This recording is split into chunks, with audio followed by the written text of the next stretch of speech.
So good morning everyone. Today we are presenting a case study with our chosen topic, which is gender-based violence.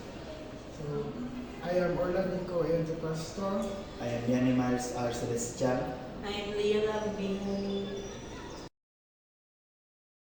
So introduction now to our GBV. So gender-based violence is a form of violence committed against a person due to their sex or gender, often involving coercion, threats, or cultural pressures. So if you might not know, gender-based violence is a serious human rights violation.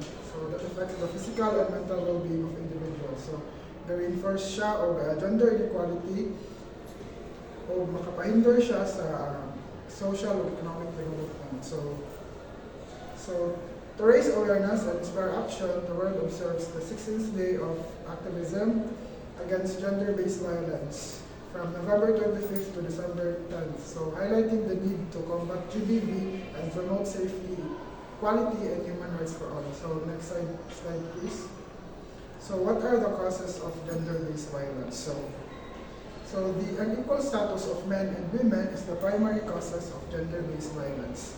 It is rooted in unequal power relations between girls and boys, women and women, and it is perpetuated by social norms, attitudes, and practices in that discriminate against and marginalize girls and women. So according to World Bank in 2019, that women experiencing physical sexual violence are 35%, and 7% of the women are sexually assaulted other than non-partners.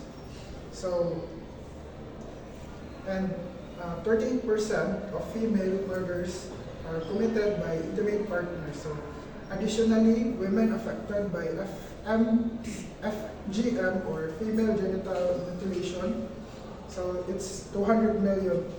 Female genital mutilation there is refers to total removal of the external female genitalia or the injury of the female genital organs for non-medical reasons. So it is a harmful cultural practice that makaviolate dito sa women rights of girls and women, so causing severe physical and emotional and psychological consequences. How does it impact society? Social and economic fallout from GBV can lead to a loss of livelihood and increased gender inequalities in the long term. Reporting or seeking services for GBV can lead to further threats or violence, social stigma, and ostracization.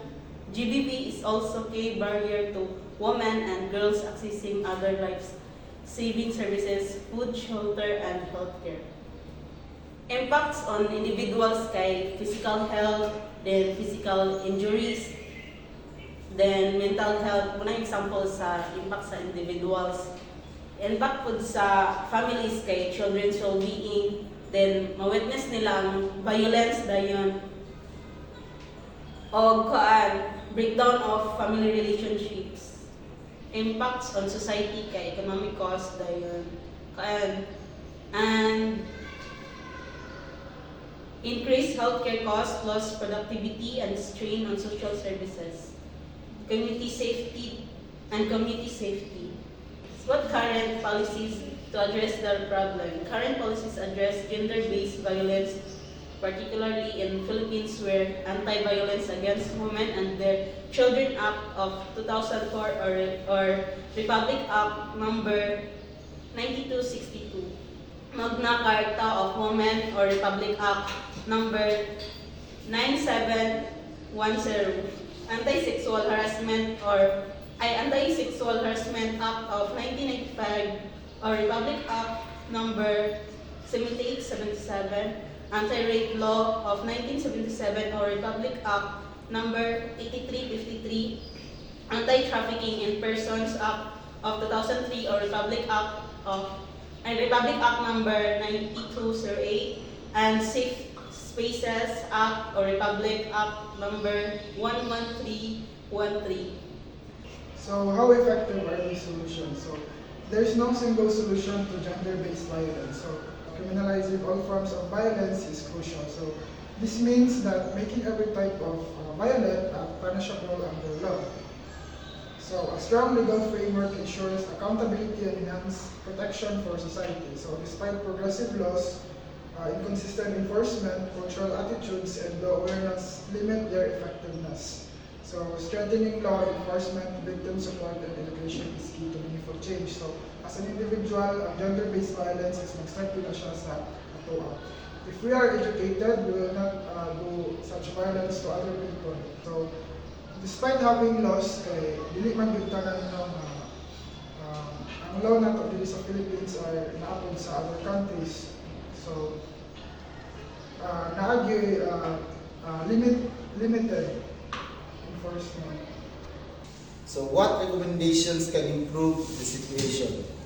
Key recommendations include comprehensive education in its root causes, empowering women with knowledge of their rights, and encouraging men to challenge harmful gender norms. Communities must recognize gender-based violence and respond effectively. Keeping girls in school help prevent gender violence, while increased funding for prevention programs and gender-responsive training enhances gender-based violence response effort. Next slide. So, evaluation. Gender-based violence remains a major issue in the Philippines, driven by gender inequality and harmful cultural norms. Despite laws like Anti-Vowsy Act RA 9262 and the Safe Spaces Act of Public Act number 1131-3, gender-based violence persists due to fear, stigma, and distrust in the legal system.